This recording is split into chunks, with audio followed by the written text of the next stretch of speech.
மாவு பிசைஞ்சு வச்சேங்க. அதை இப்போ வந்து பூரிக்கு திரட்டுறேங்க.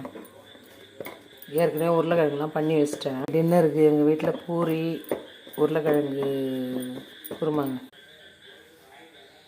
எண்ணெய் காஞ்சிடுச்சுங்க.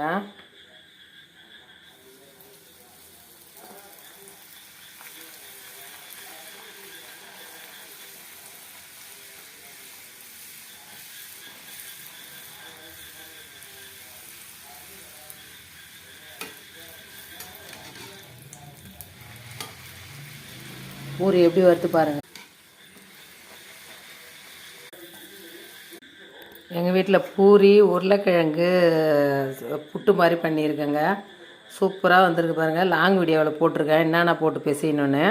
நாளைக்கு வரும் பாருங்கள். இன்னும் வரலைங்க எங்கள் வீட்டில், அதனால் நாங்கள் இப்போ சாப்பிட போகிறேன். வாங்க சாப்பிட்லாம்.